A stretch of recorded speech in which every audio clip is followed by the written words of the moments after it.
Welcome to a tale of adventure across the stars, centered on the planet Pandora.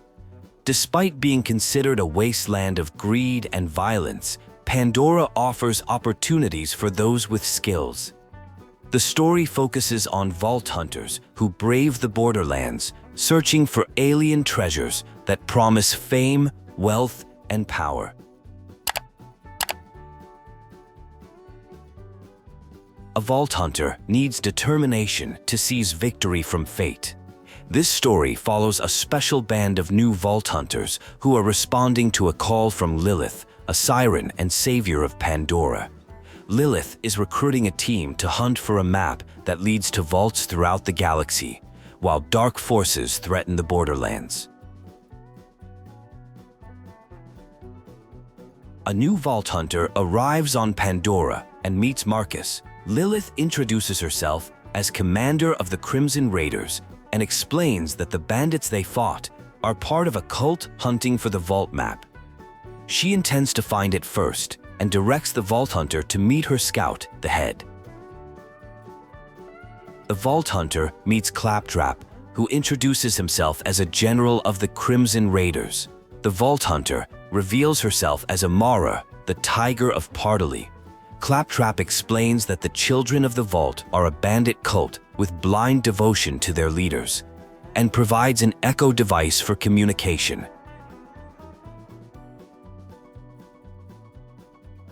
Claptrap leads Amara to infiltrate a propaganda center. Despite his attempts at stealth, Claptrap abandons the plan and leads them into direct confrontation. They discover a weapons cache, and Amara learns about alternate shooting modes on guns. Claptrap's attempt to talk his way into the facility fails. After breaking into the propaganda center, Claptrap is captured by the enemy. Amara finds a shield to protect herself before confronting Shiv, a bandit leader. After defeating Shiv, Lilith arrives and welcomes Amara to the Crimson Raiders, noting her siren tattoos and acknowledging their telepathic connection. Amara equips a grenade mod before more COV forces attack. After defeating them, Lilith explains that they found a map to vaults across the Borderlands, but lost it during an attack. The bandit clans of Pandora have united under the Children of the Vault, led by the Calypso twins, who seek something called the Great Vault. Lilith discovers that the Sun Smasher clan has recovered the map. They plan to intercept the Sun Smashers to retrieve it. Lilith establishes a camp, while Amara is tasked with finding the Sun Smasher war chief. Amara helps fix Marcus's vending machine using a bandit spine. Amara rescues a man hanging upside down, who introduces himself as the former Sun Smasher war chief. He explains that his clan found alien artifacts but didn't heed his warnings about them. Instead, they tied him up and took the artifacts to the Calypso twins. He suggests they leave before the COV returns. After defeating numerous enemies, the protagonist and their companion Vaughn prepare to leave a location. Vaughn, though unarmed, confidently leads the way with bravado typical of bandit life. Upon arriving at their camp, they discover the Children of the Vault have ransacked it, disrupting the aesthetic with misplaced decor. The duo encounters resistance at what Vaughn calls Stag Central. While Vaughn admits he's not properly equipped for combat, he allows the protagonist to handle the situation. After successfully clearing the area, they decide to meet with the Firehawk, with Vaughn noting that the Calypso twins aim to be worshipped like gods by all bandits on Pandora. Vaughn expresses concern for Pandora, while admiring their current location for its fortification and ventilation. Upon arrival, Lilith recognizes Vaughn, who introduces himself as the former war chief of the Sun Smashers. Lilith welcomes his help, then inquires if the Vault Hunter found the map they were seeking. The Vault Hunter reveals the map wasn't at the intended location. Vaughn explains that his clan is delivering the alien junk to the Calypso twins at the Holy Broadcast Center, where they host murder sermons to motivate their followers. Recognizing the urgency, Lilith directs the Vault Hunter to get transportation from her friend Ellie. After completing a spine installation task as revenge against bandits who broke a machine, the Vault Hunter gains access to an array of weapons. A claptrap unit requests help finding replacement antenna options. Though important, this mission is suggested to be completed on the side, with a recommendation to acquire a vehicle first. Lilith confronts Vaughn about not bringing the map directly to her. Vaughn admits his mistake in letting it fall into cultist hands. Moments later, they meet Ellie, who needs the Vault Hunter to recover a stolen vehicle before providing access to the Catch-A-Ride system. After defeating enemies and claiming a vehicle, the Vault Hunter registers with the Catch-A-Ride system, allowing destruction of new vehicles when needed. Ellie mentions their ship is nearly ready for departure once the map is secured, then directs the Vault Hunter toward the Holy Broadcast Center. The Vault Hunter heads to the Holy Broadcast Center. Vaughn explains the Calypso twins manipulate Pandora's bandits with outlandish promises. Tyreen Calypso is described as the cult's star, while her brother Troy manages propaganda, with both having united previously disparate bandit clans.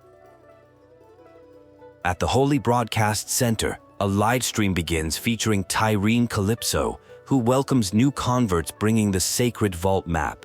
She speaks about family and acceptance before announcing a ceremony. After defeating enemies at the center, the Vault Hunter encounters Tyreen, who reveals she's left her victims as husks. Lilith contacts the Vault Hunter, instructing them to bring back the recovered map without losing sight of it.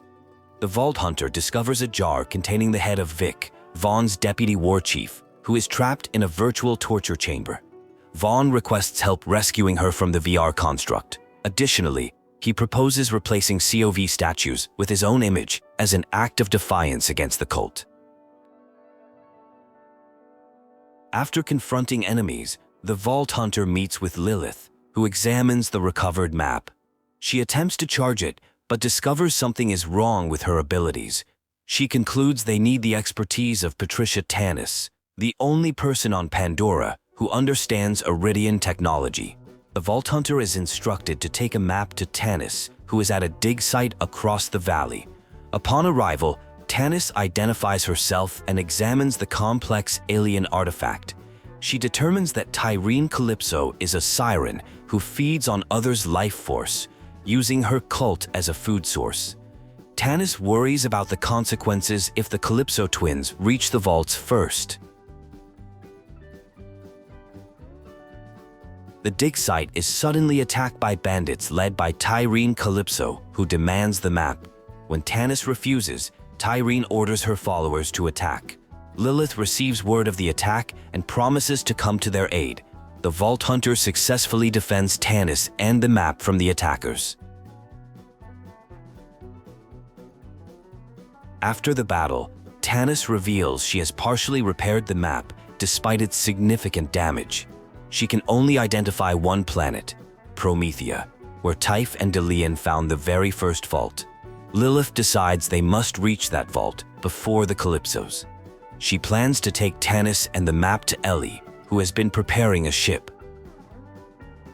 Tyreen confronts the Vault Hunter, claiming the map and every vault on it as her birthright. She proclaims that she and her brother are the children of the vault, who truly understand what the vaults are for.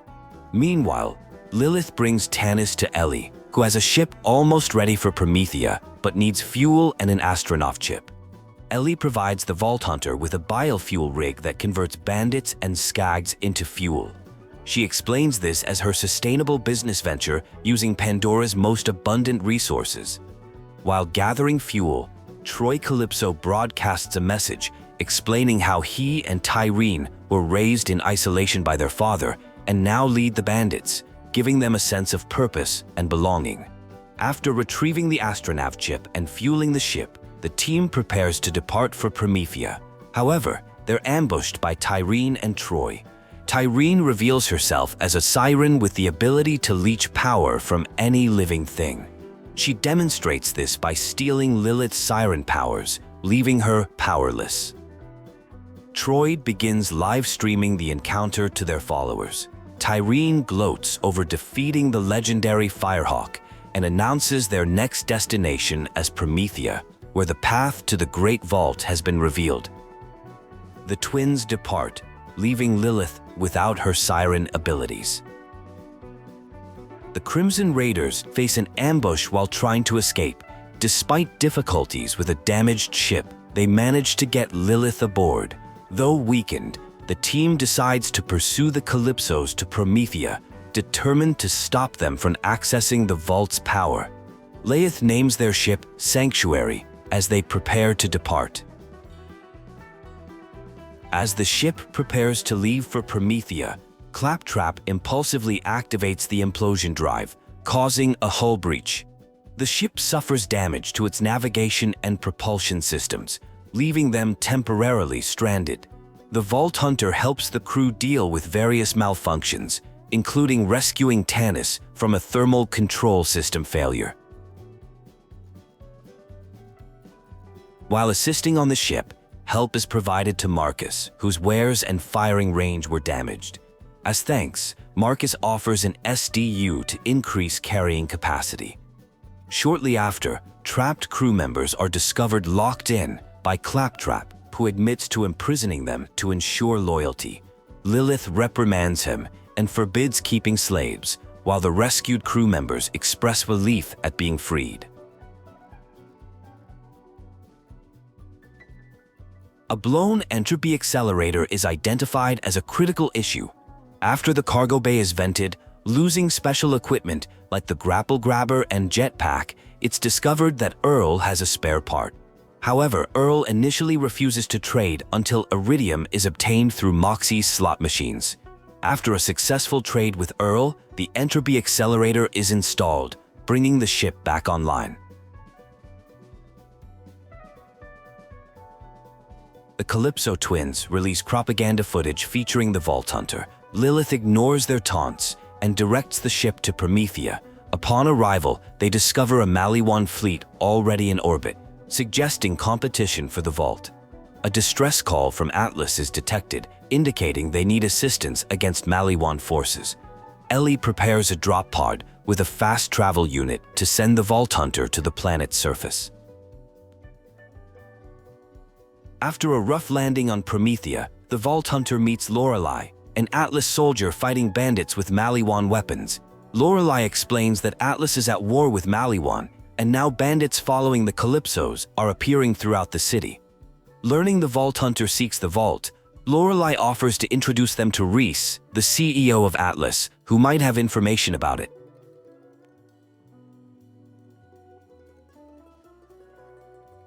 Lorelei describes how Maliwan has pushed Atlas forces back to their headquarters. While traveling, they discover that the bandits are working with Maliwan, complicating the situation.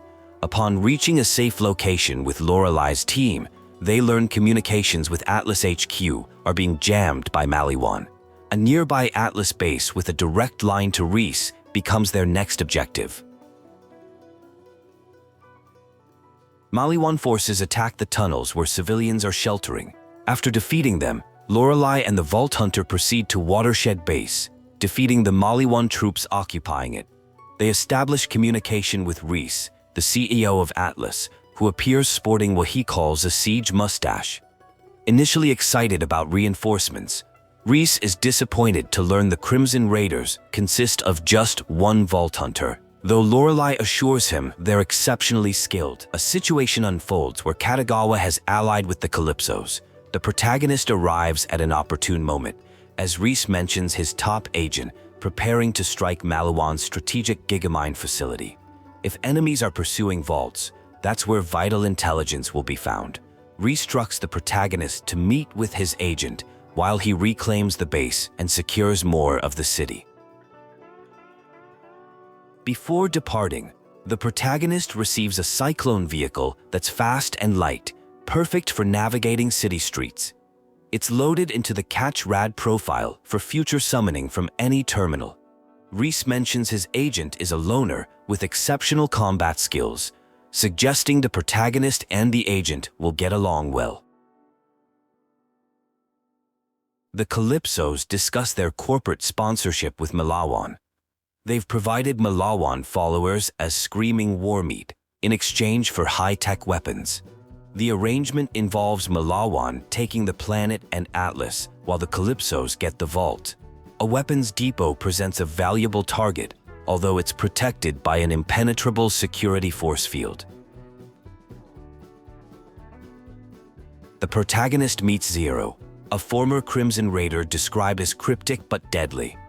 The mission begins as they work to lower the shield protecting the weapons depot. Atlas dropships appear, and Zero steals some Maliwan tech, a monomolecular edge weapon. Kadagawa, head of Maliwan mergers and acquisitions, confronts Zero and the protagonist. Described as obsessed with Rhys, Kadagawa dismisses the protagonist as insignificant and lets his forces handle the situation. With a new upgrade, Zero can cut through Maliwan's shields, advancing their mission to take down Gigamind, Maliwan's AI containing all their secrets. Kadagawa declares the takeover won't remain hostile for long, stating Atlas and Maliwan will eventually become one corporate family. He dismisses the protagonist as small stuff, but warns that interfering with Gigamind will draw his attention. Zero identifies Gigamind's location and prepares for intense resistance, describing the upcoming fight as a test of skill. After defeating Gigamind, Kadagawa expresses frustration at the protagonist's interference. He shares a disturbing story about eliminating 11 family members to move up in company succession, implying a similar fate awaits those opposing him. The protagonist returns to base with the acquired data. Rhys initially hesitates to help open the vault, claiming he's busy with the invasion. When threatened with the disposal of the valuable brain data, he promises to help find and open the vault to protect Atlas from Maliwan.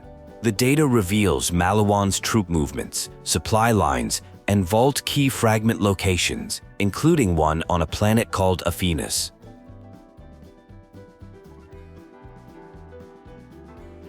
The Kalypsos mock the protagonist for siding with Atlas, the weaker corporation. They suggest finding better allies to prolong the conflict for better viewership.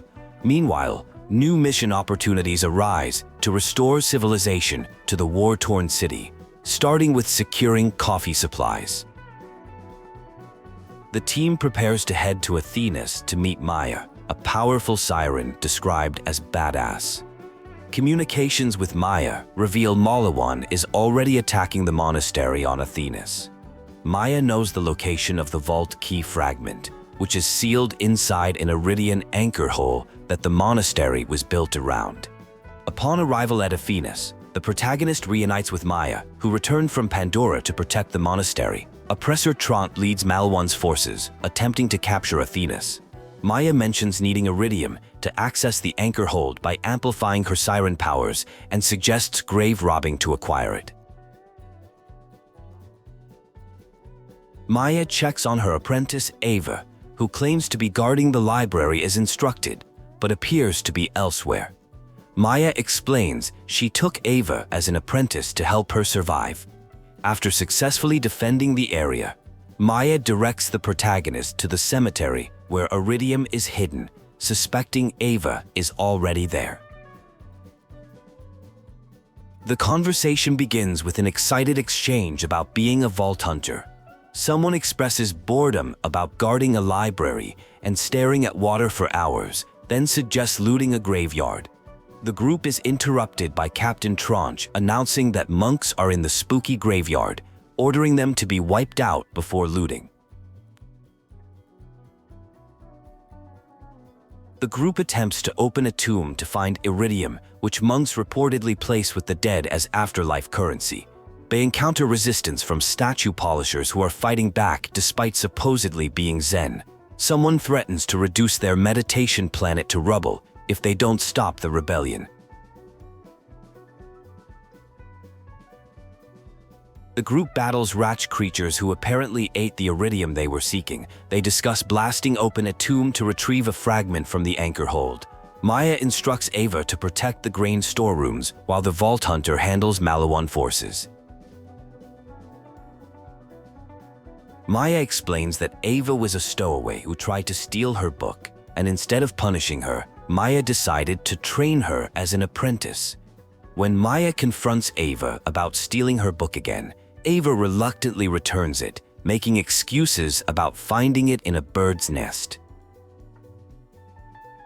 After defeating Tronk, the Vault Hunter delivers Iridium to Maya, who uses a technique from her book to harness its power in a way she hadn't been able to before. She feels incredibly powerful, like she could phase lock an entire planet. They prepare to retrieve the key fragment. Maya tells Ava they'll be leaving with the Vault Hunter, much to Ava's excitement. Maya shows the Vault Hunter ancient Eridian messages scattered throughout the galaxy, suggesting a connection between sirens and vaults. She reveals she's training Ava because she believes Ava will become a siren someday.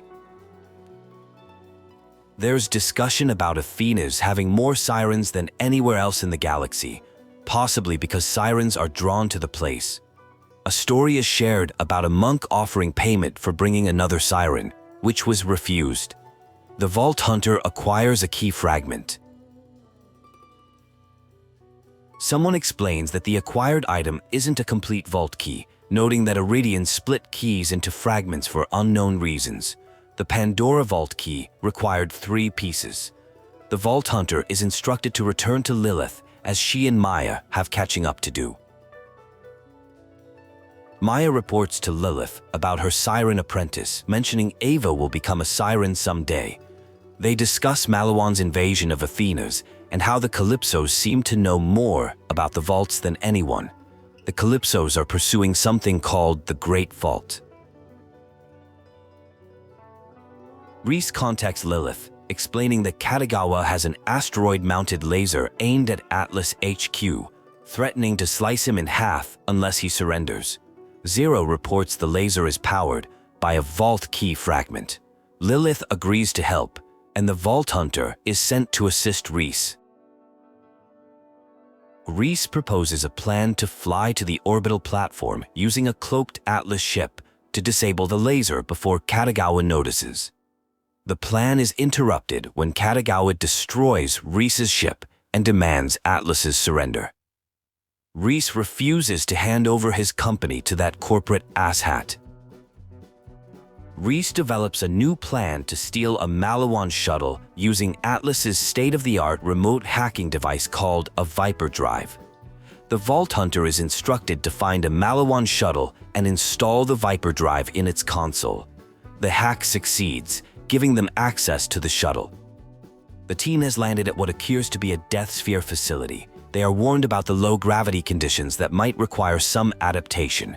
Security forces are spotted ahead, and the team is instructed to engage while Sumyon prevents them from calling for backup. After successfully eliminating the security forces, the team is directed to insert a Viper Drive into a console to hack security and locate the fragment. The gate is opened, revealing reinforcements on the other side. They are instructed to find cover and prepare for an ambush. The team efficiently eliminates the reinforcements and proceeds to enter the base. They are directed to insert another Viper Drive into the security console to locate the laser control room. The main elevator will take them directly to the laser, and the plan is to complete the mission before Kadagawa realizes what happened. Unexpectedly, Kadagawa intercepts their communication. He taunts Rhys about attempting to take out his laser and orders security to kill the Vault Hunter. Kadagawa locks down the elevator, but an alternative route through ventilation ducts is identified that leads to the maintenance area. Kadagawa demonstrates the destructive power of the laser by destroying Rhys's favorite bagel place, mentioning it's only operating at half power. He threatens to cut Rhys in half if he doesn't surrender soon. Kadagawa also reveals an alliance with the Children of the Vault cultists. Kadagawa targets and destroys Lazy Riverland, Rhys's favorite theme park. The team formulates a plan to disable a stabilizing thruster to buy some time. When the thruster is successfully disabled, the laser temporarily malfunctions, preventing Kadagawa from targeting Atlas HQ. The team successfully infiltrates the Maliwan base. Rhys remotely controls a sphere to join the Vault Hunter, but discovers it's a pleasure sphere rather than a death sphere with limited combat capabilities. Kadagawa sets up a firewall that requires the destruction of servers to bypass. The team storms the laser control room with the objectives of taking the vault key fragment and shutting down the laser.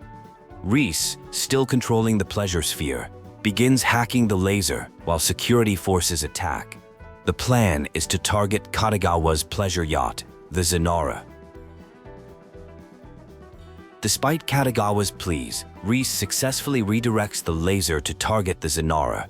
The yacht is destroyed and the Vault Hunter can finally claim the fragment. Kadagawa attempts one final attack but is thwarted.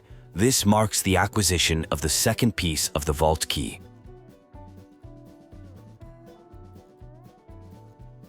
After returning to Sanctuary, Rhys reveals he has been keeping the third key fragment at Atlas headquarters all along.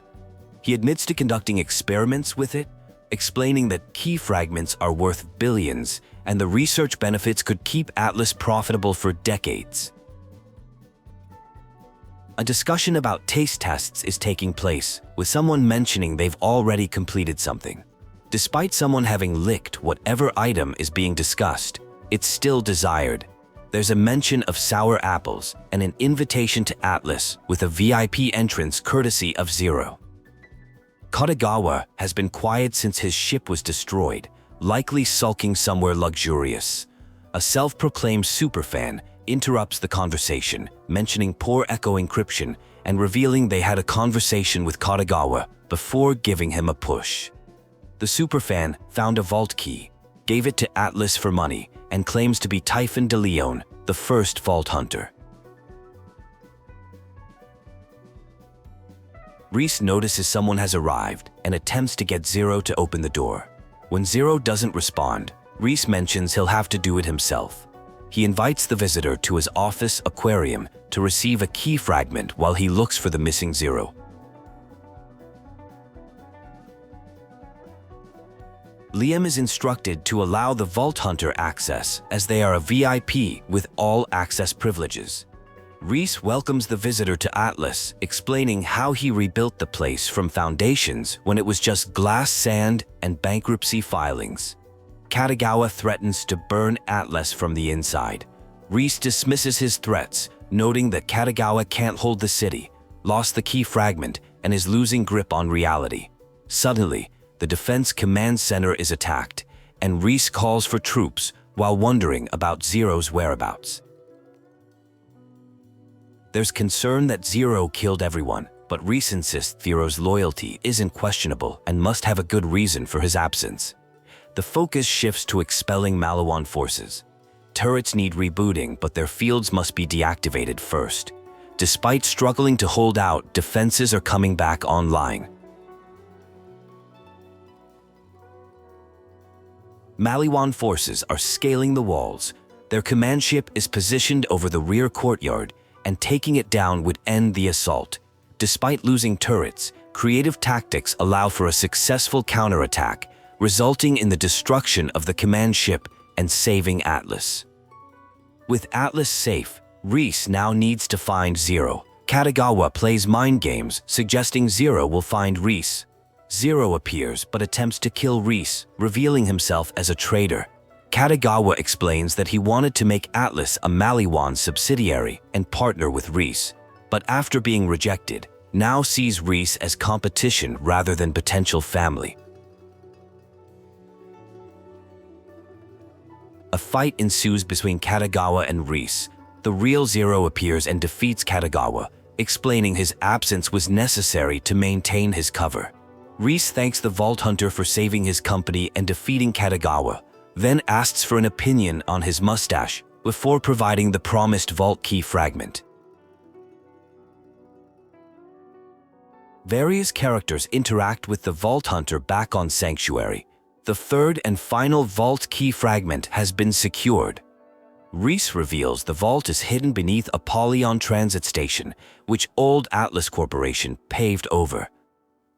The team prepares to access the vault, with Maya taking point alongside the Vault Hunter while Lilith remains behind. The mission to reach the vault begins with clearing Maliwan holdouts from an access ramp. Atlas forces provide support. Vehicle options are discussed for the journey. Tyreen makes contact, updating on her situation after Kadagawa's defeat. Maya and the Vault Hunter prepare to drive to the vault location. Tyreen broadcasts the Vault Hunter's location to attract followers. The journey to the vault is interrupted by attacks from various enemies and roadblocks. Maya assists in clearing the way as they fight through obstacles.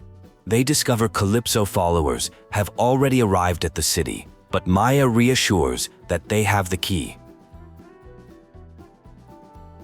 A series of random exclamations occurs, including comments about working well and not breaking a sweat. This is followed by an advertisement for Apollyon Station, which is described as an intersection of industry, transportation, and luxury. The ad promotes private transit pods, but uses crude humor about bodily functions in public transportation. The scene shifts to mentions of stealing something from someone, with excitement about acquiring a new accessory. There are references to Lieberman knowing something important, and warnings about a vault that the Eridians locked away for a reason. Someone expresses concern that the Kalypsos must not acquire the power inside.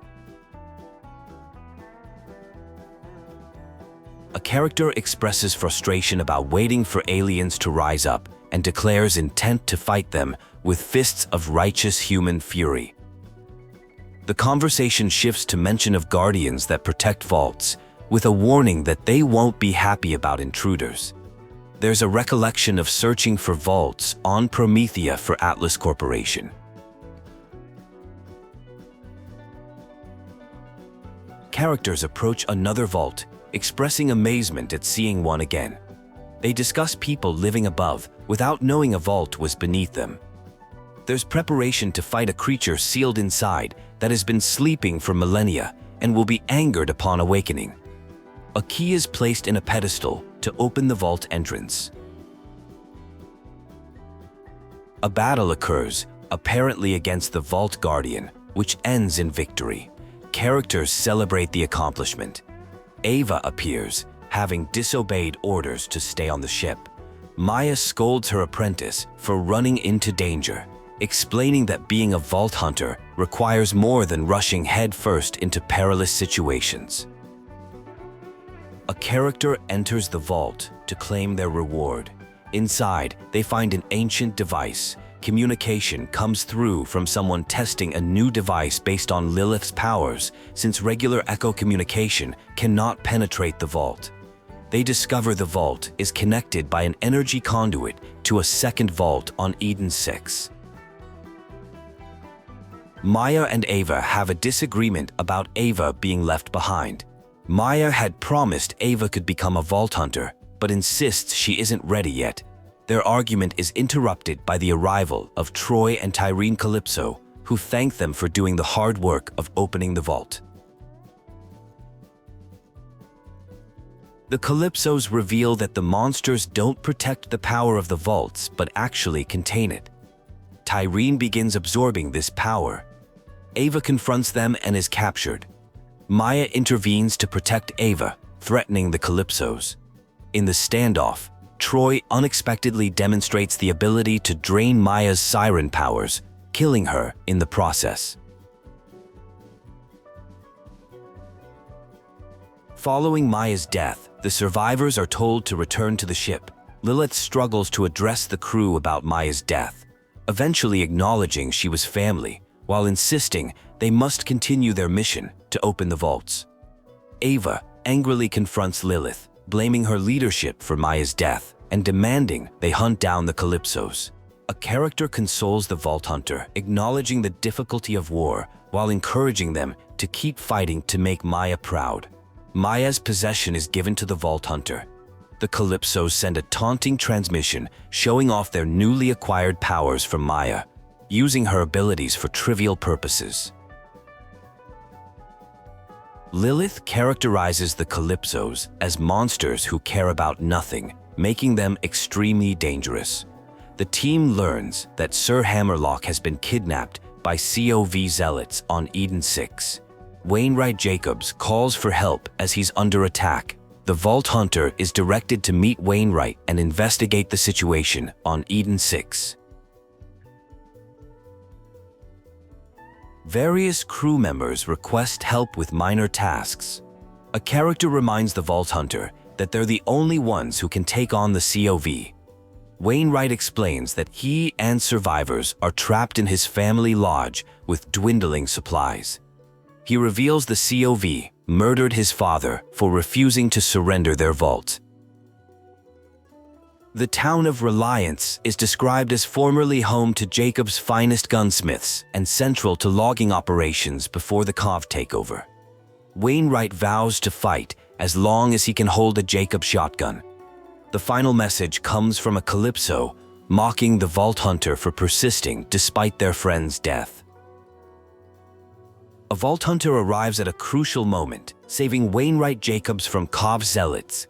Wainwright introduces himself as the sole heir of Jacobs, explaining that the Calypso twins murdered his father and captured his partner, Alistair Hammerlock. The twins are using Hammerlock as leverage to obtain a vault key that has been a Jacobs family secret for generations. Wainwright reveals that his concern for Hammerlock outweighs his family legacy. He proposes a prison break to rescue Alistair from a prison called the Anvil. A team of mercenaries he previously sent hasn't recorded back. Wainwright promises to provide the vault key if the Vault Hunter rescues Alistair. Tyreen Calypso discusses taking over Eden 6, revealing she killed the CEO of Jacobs and installed a loyal puppet she describes as an Ice Queen. Meanwhile, Wainwright notes his team's lack of response and urges the Vault Hunter to open the prison gate. At the prison, the Vault Hunter meets a mercenary codenamed Meatslab, who's part of the rescue team. After fighting off bandits, Meatslab explains that their demolition expert needs help. They need to reach the demolitionist team led by someone called Crook Bunny to proceed with the prison break. The demolitionist, Tiny Tina, using the codename Crook Bunny, explains that Hammerlock is in maximum security behind a large door.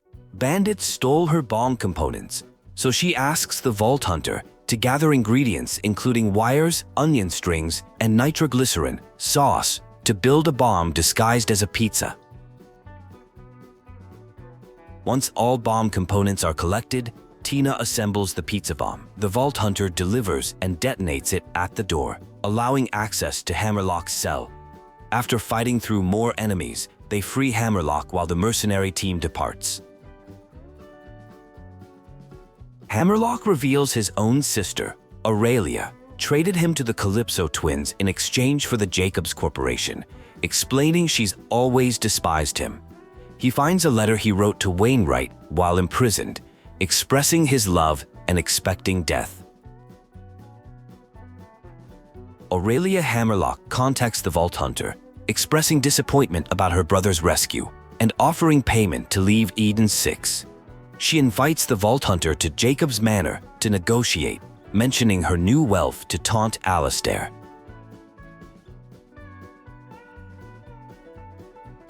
Reunited with Wainwright, Hammerlock warns against Aurelia's invitation, calling it a trap.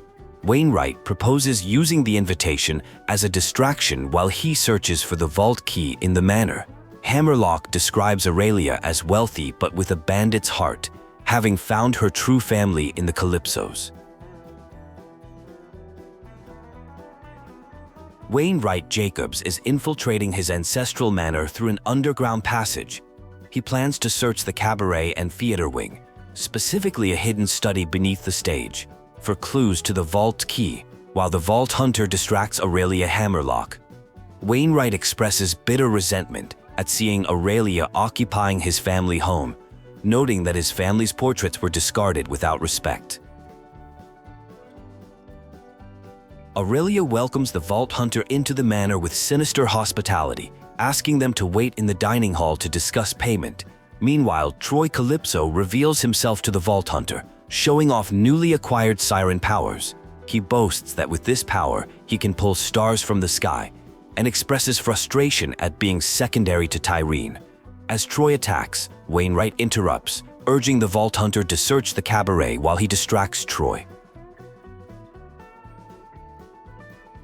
The Vault Hunter locates a G364 OP3 door opening module. Troy demonstrates his new powers, challenging the Vault Hunter. Meanwhile, Wainwright directs the Vault Hunter to the technician's booth to figure out the trick latch for his father's study door. The unlocking mechanism is hidden in stage prop presets, and the trapdoor on the stage leads to Montgomery Jacobs' study. In the study, the Vault Hunter discovers an old record, which Wainwright realizes is literally the record his father mentioned. It's as old as the Jacobs Corporation, and Wainwright has the only phonograph player in the system. He believes this record contains a message from his father and asks the Vault Hunter to bring it back to the lodge. Wainwright discovers the Kalypsos murdered his father. He plans to start a Jacobs resistance to reclaim Eden 6, beginning with the town of Reliance. He's hired a gunslinger named Clay to assist. The Vault Hunter meets Clay outside Reliance, who explains they need to liberate the town, access its weapons cache, and free Jacobs' loyalists, including Master Gunsmith Dalton. Clay and the Vault Hunter fight through Reliance, freeing Jacobs' loyalists while searching for Dalton. They discover Dalton's personal weapons cache, but can't access it without the gunsmith himself. After defeating waves of COV cultists, including empowered Iridium tier enemies, they successfully take control of the town.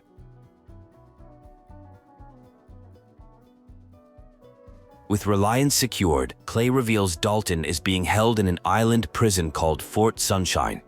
Clay explains that Aurelia Hammerlock betrayed Eden 6 by spying on her brother and helping the Kalypsos plan their invasion. The Vault Hunter attempts to infiltrate Fort Sunshine, but Troy calls on Tyreen to intervene with her teleportation powers.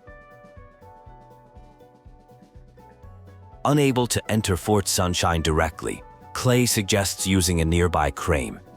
The route requires passing through the COV-controlled lumber yard.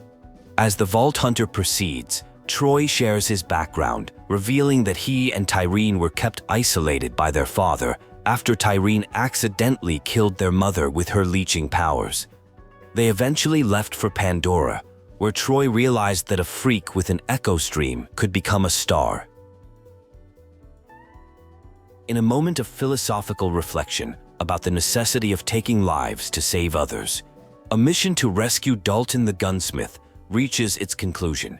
Upon finding him, Dalton expresses gratitude for being saved from cultists who are forcing him to make weapons. He rewards the rescuer with a personal weapon cache and promises to return to Reliance. With Dalton rescued, the foundation of the resistance begins. There's acknowledgement that the Calypso twins and their followers represent a unique darkness in the galaxy that must be stopped. The person who completed the mission is identified as possibly being the one capable of defeating this threat. Following the liberation of Reliance from the COV, attention turns to a record contraption that reveals the location of a hidden vault key. The recording contains the drunken final words of Montgomery Jacobs, warning about zealots coming after the vaults and providing cryptic clues: the Grand Reserve, the oily graveyard, and the family jewel. After hearing Montgomery's message, it's revealed that the family jewel is his crashed ship in the jungle. The mission becomes clear: find the family jewel to recover a key fragment while others investigate the remaining clues. Meanwhile, the Calypso twins make a taunting appearance, eagerly awaiting access to the vault.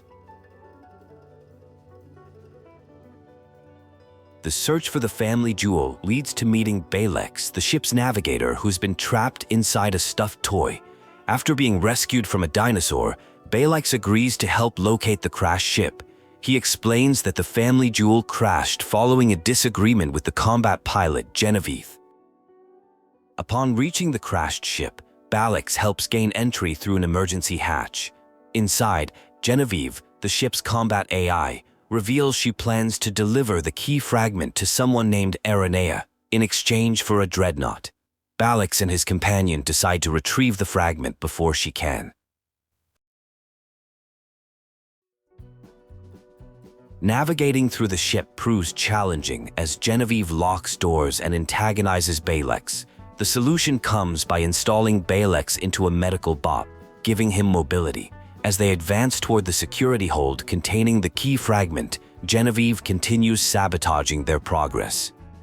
To counter Genevieve, Balex devises a plan to install himself into a Maliwan mech in the shuttle bay.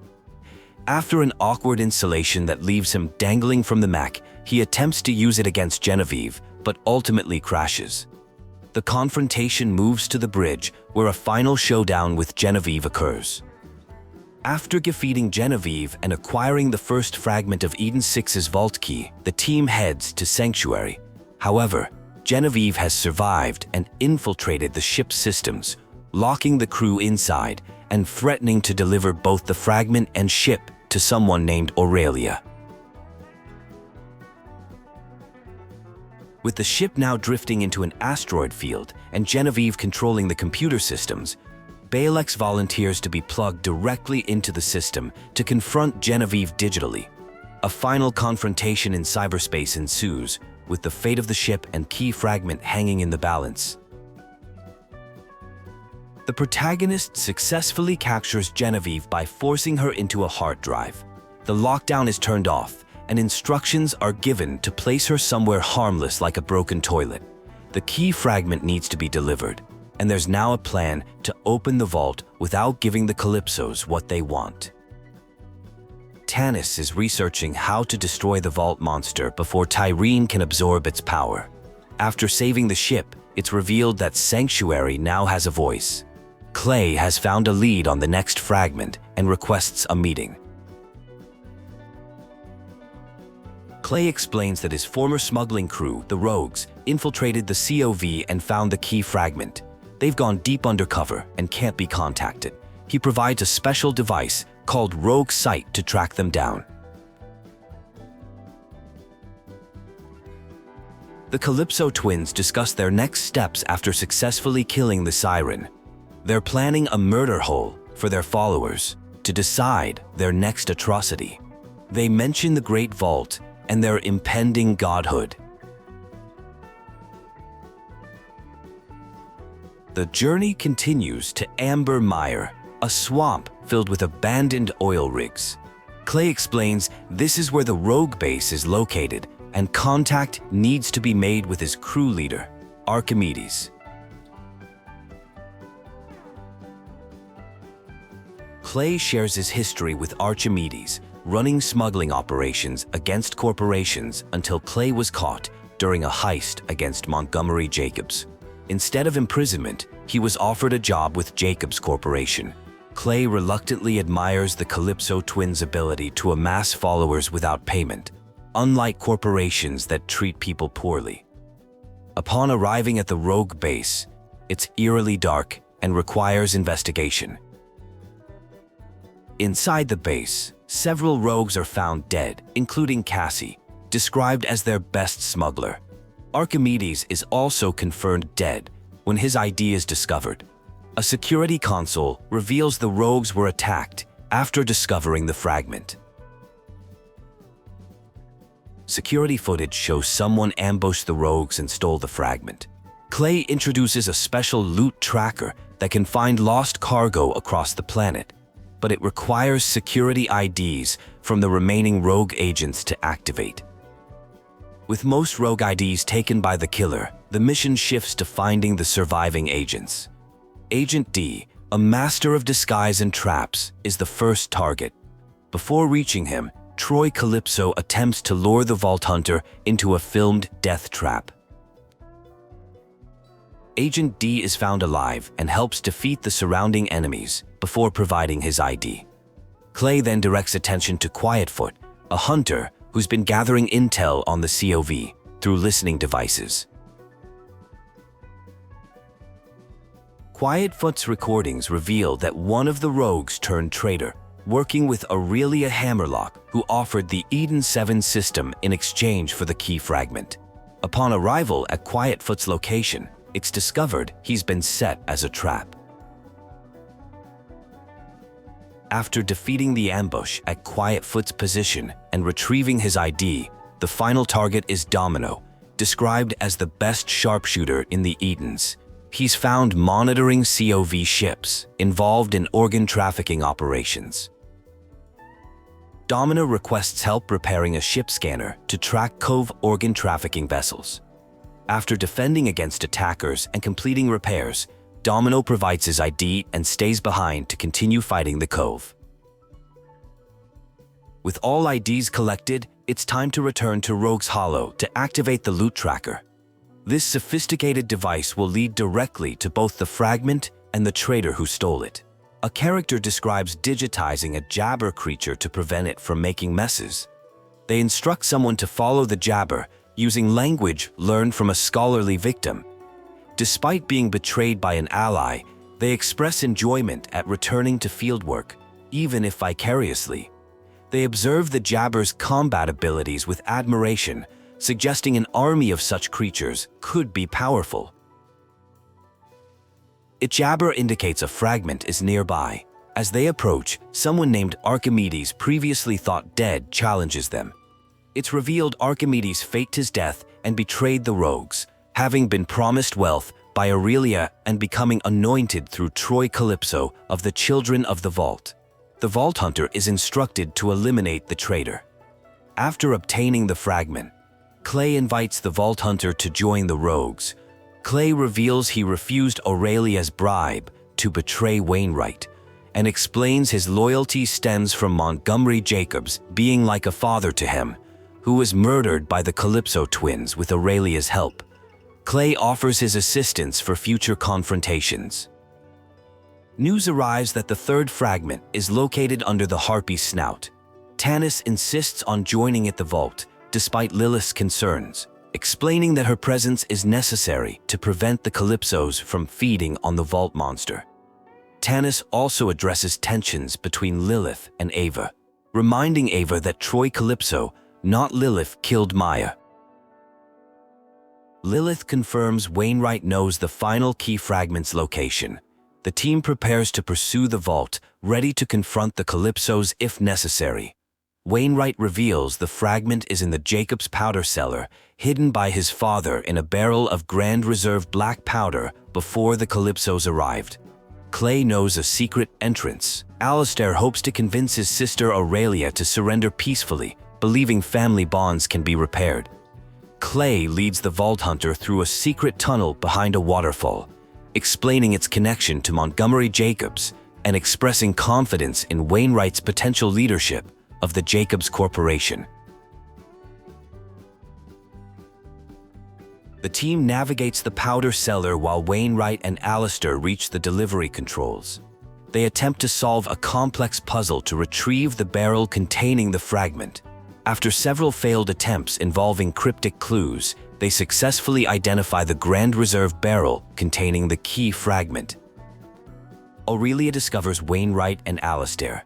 Despite Alistair's plea for his sister to stop, Aurelia attacks. The Vault Hunter arrives and defeats Aurelia, saving both men who have been wounded.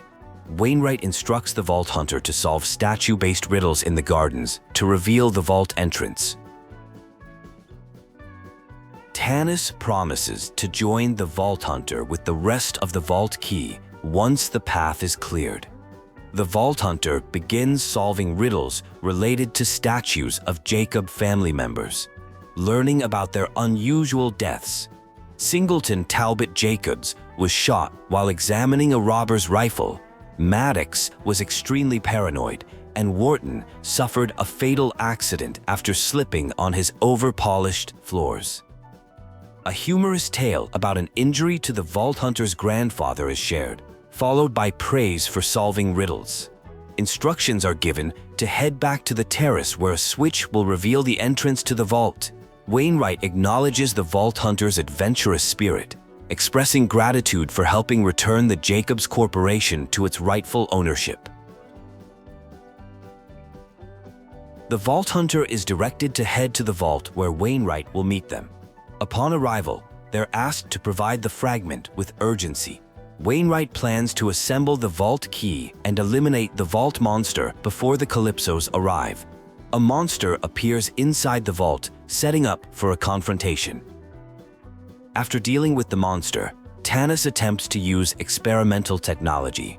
Despite apparent risks, her plan works successfully. She explains that by denying Tyreen Calypso access to the vault monster's power, they've effectively starved their enemy of resources, following Sir Hammerlock's hunting wisdom. Tyreen Calypso appears, upset that the vault monster has been killed, complaining there's now no point to her plans. Tanis invites the Vault Hunter to collect loot while she examines Eridian technology. She discovers the vault is connected to the Promethea vault, Pandora, and an unrecognizable fourth symbol, raising concerns about Tyreen's claims about a great vault. The situation takes a dramatic turn when Tanis is unexpectedly phase-locked and kidnapped by the Kalypsos. Lilith orders the Vault Hunter to return to Sanctuary immediately, expressing regret about not anticipating this development. The Kalypsos transmit a taunting message, revealing they've kidnapped Tanis and are close to opening the Great Vault.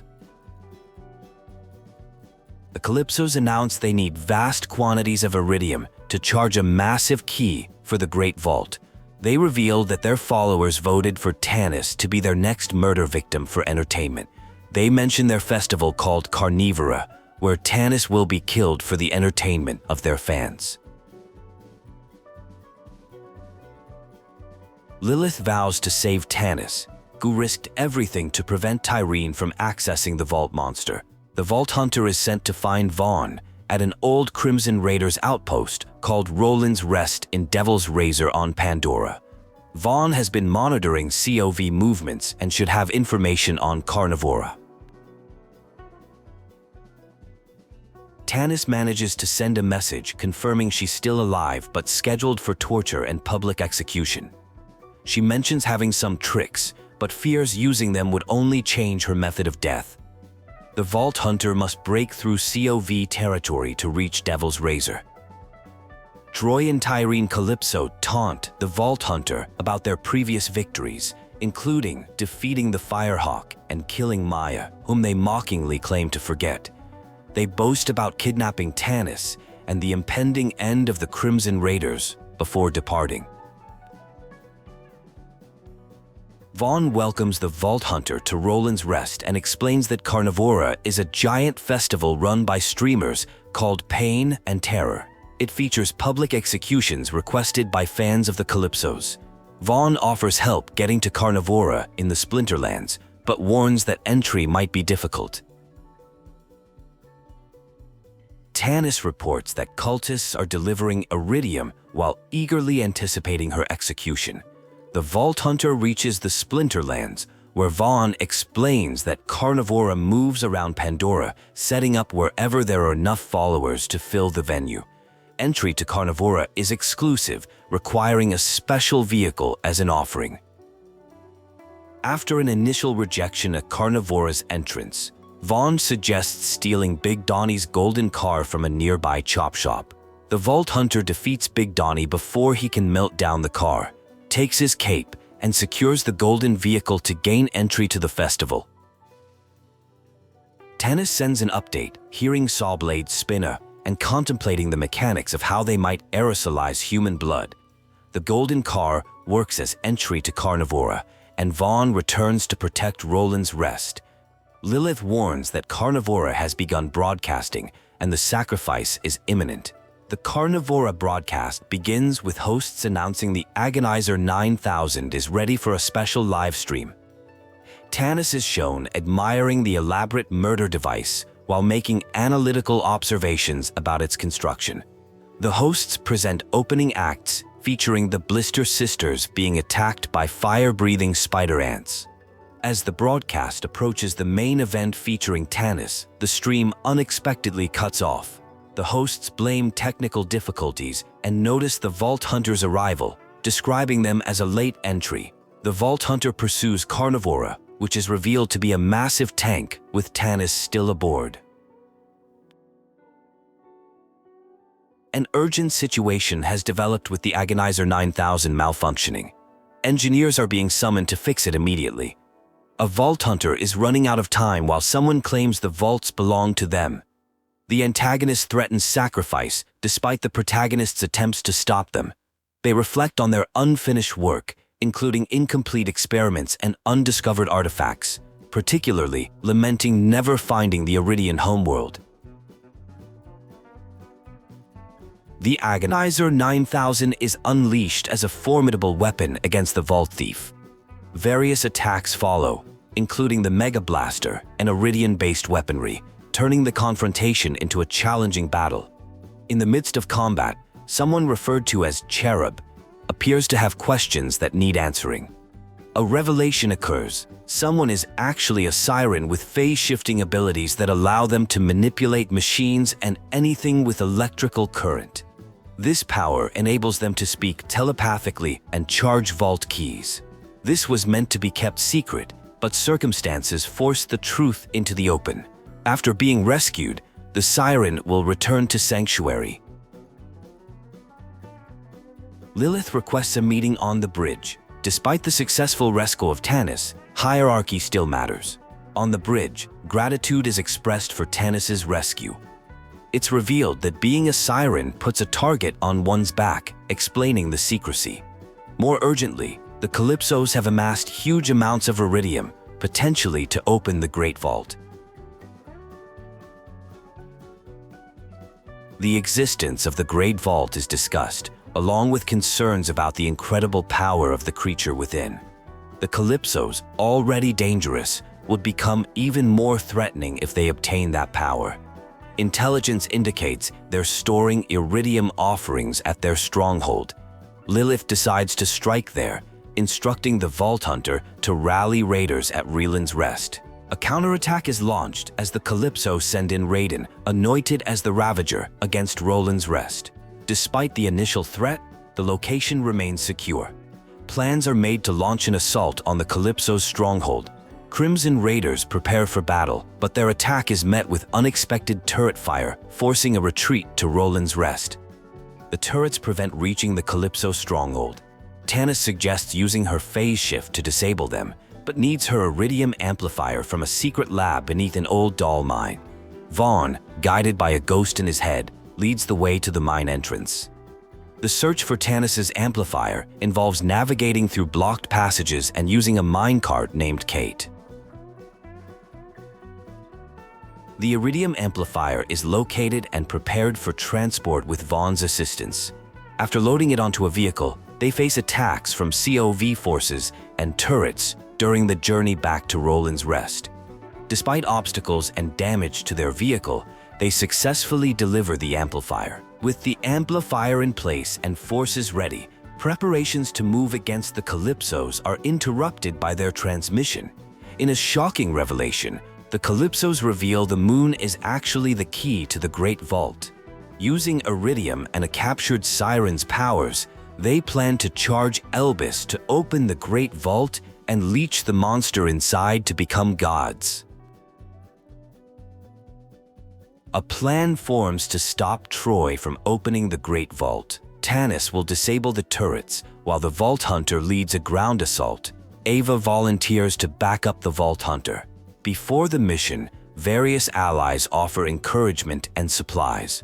The final battle approaches, with everyone preparing to face the Kalypsos and prevent them from achieving godhood by leeching the creature in the Great Vault.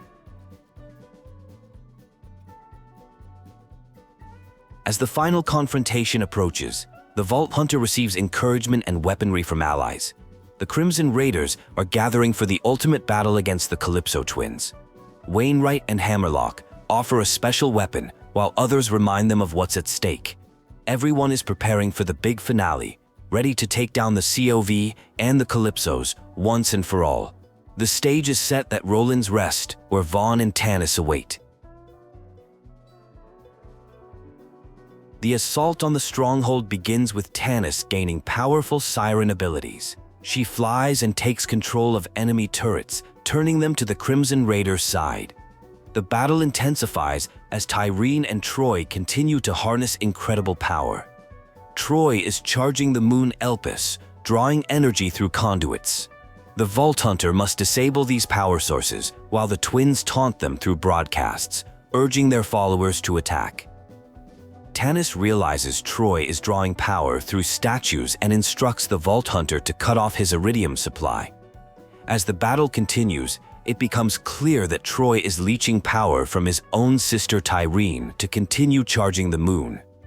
Despite successfully cutting off the iridium, Troy maintains his assault, claiming Elpis is fully charged and victory is imminent. The Vault Hunter engages Troy directly in an intense battle. The Vault Hunter defeats Troy, who dies lamenting how close he was to success. His Siren powers transfer to Ava, fulfilling Maya's plan. The victory is short-lived as Tyreen absorbs Troy's remaining power. She reveals the true nature of their plan. Pandora itself is the Great Vault, containing the Destroyer. Once freed and leeched, Tyreen will become the most powerful being in the universe.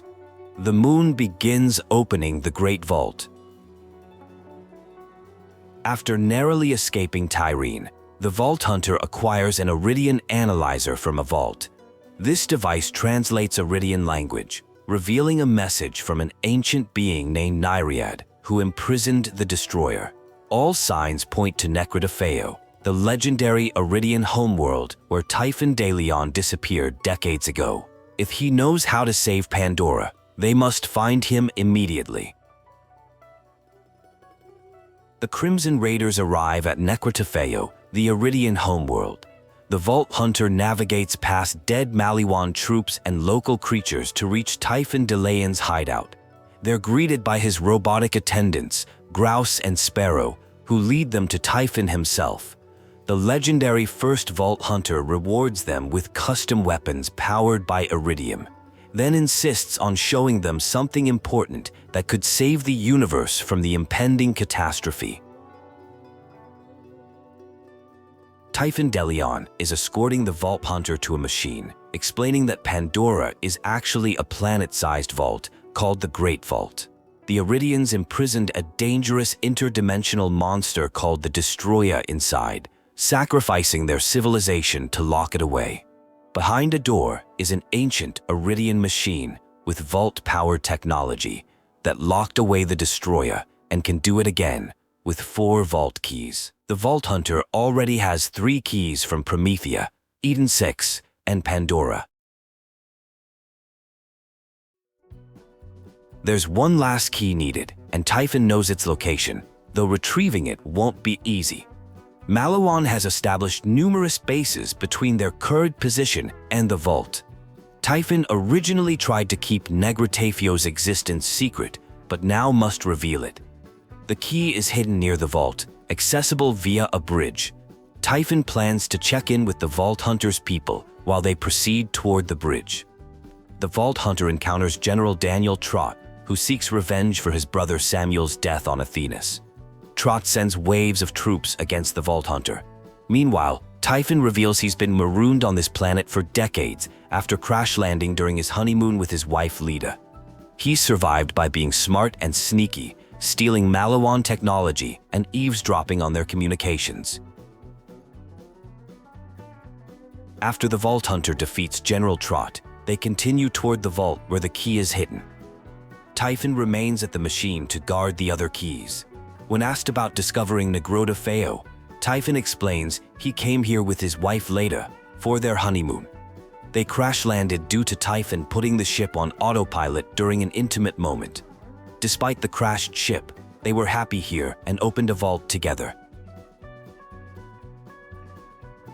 Typhon reveals that 9 months after opening the vault, Leda gave birth.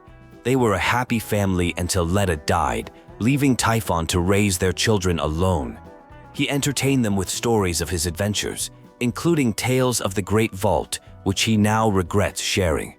The Vault Hunter approaches the temple leading to the vault, which Maliwan has heavily fortified. The only access is via an elevator inside. The elevator to the vault is missing crystals and requires statues to be aligned. While the Vault Hunter works on this, Tyreen Calypso communicates, claiming the destroyer is almost here, and when she consumes it, she'll become a god. In a shocking revelation, Tyreen addresses Typhon as her father, exposing that Typhon de Leon is the father of the Calypso twins. She also announces that Troy is dead, killed by the Vault Hunter. After fighting off guardians at the vault Hunter searches for the key. Typhon reveals he hid it in his wife Lita's headstone, not her grave. Typhon explains that when Troy and Tyreen were born with Siren tattoos, he and Lita decided to keep them on Negrota Feo for protection. But this isolation backfired, and Typhon admits his failure as a father. He's determined to fix his mistake by stopping Tyreen. The Vault Hunter retrieves the key and returns to Sanctuary, where Tanis charges it. Typhon heads to the machine, hoping they still have time to fix the situation. He reflects on his life with Leta and their decision to stay on Negrota Feo to protect the universe from corporations discovering it. The team prepares to use the charged key to access the Eridian machine, hoping it will work as intended without destroying the universe. The ancient machine once sealed the destroyer inside Pandora millennia ago. Concerns grow that if Tyreen leaches the destroyer, she may become godlike. Tanis is sent to work with Typhon de Leon to activate the machine as a last hope against obliteration. The Vault Hunter is instructed to meet Typhon at the machine to save the universe from imminent danger. Work begins on the machine that connects multiple vaults across planets. Tanis realizes the vaults on Promethea and Eden 6 serve as power sources for this massive Eridian creation. The team must offer vault keys to guardian statues to activate connections to these distant vaults, closing them temporarily while drawing their power to the central machine.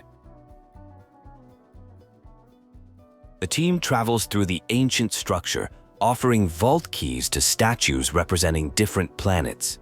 First, Promethea's connection is activated, then they proceed to Eden 6. After successfully offering all keys, they return to the central chamber, where the machine still requires activation, despite all connections being established. Tanis discovers the machine needs a Siren's touch to fully activate. When she connects with it, she becomes a conduit for its immense power, and Pandora begins closing. However, before the process completes, Tyreen's COV forces arrive to stop them. While the team defends against the attackers, Typhon confronts his daughter Tyreen. A confrontation occurs between Typhon and Tyreen. Tyreen rejects her father's attempts to stop her, blaming him for keeping her from conquering the universe. In a tragic moment, she kills Typhon, who uses his final words to make the Vault Hunter promise they won't be the last of their kind as the destroyer continues to tear Pandora apart. With Typhon gone and Pandora being destroyed, the team must stop Tyreen before she leaches the destroyer. Tanis creates a portal using the machine's connections, and Lilith acknowledges this is the Vault Hunter's fight. They step through the portal to confront Tyreen on Pandora for a final showdown as the planet disintegrates around them. An epic battle ensues between the Vault Hunter and Tyreen, who has partially merged with the destroyer. After an intense fight, Tyreen is defeated and turned to ash. Lilith regains her Siren powers, but the victory is short-lived as they realize Elpis, Pandora's moon, continues pulling the planet apart as the Great Vault opens. With no way to stop Elpis from destroying Pandora, Lilith makes the ultimate sacrifice. Using her restored powers, she flies toward the moon with the directive to run toward the fire. Lilith transforms Elpis, marking it with her Firehawk symbol, effectively closing the Great Vault and saving Pandora at the cost of her physical existence. After Lilith's sacrifice, Ava mourns both her and Maya. Tanis discovers an Eridian chest in Lilith's quarters and uses her phase abilities to open it, finding an artifact Lilith seemingly intended for her to discover. The implications of this discovery remain mysterious as the teen processes their losses and victories. Tanis explains that the artifact from the vault is a guardian mind core. She has created a neural adapter connecting it to the ship's fast travel system, introducing Mayhem Mode, a system the Guardians used for combat training in alternate chaotic universes. As the crew of Sanctuary celebrates the Vault Hunter's heroism, new adventures await in this dangerous galaxy.